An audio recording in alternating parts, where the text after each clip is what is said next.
Well, that's what we do. I don't just do continuous upstream, but I'm doing continuous upstream, downstream, no stopping, end to end. It's end to end continuous, which is one of the reasons I ended up in India with the CDMO I'm at, is because they were the ones, 4 years ago that actually had that capability, and they were experienced at it. We weren't customer number one in that. They had data set after data set of consistency between end to end continuous bioprocessing.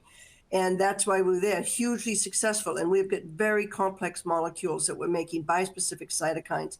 They're complex, they're finicky, and they just were stellar at implementing a continuous manufacturing, particularly on the downstream, the capture step, the downstream, to keep that molecule biologically active and intact, required them to really use their scientific know-how in implementing continuous bioprocessing for us to make those manufacturing processes successful.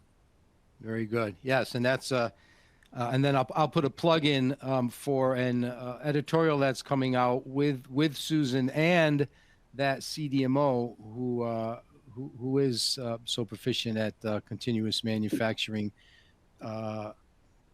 until recently in India, now setting up shop also in the United States.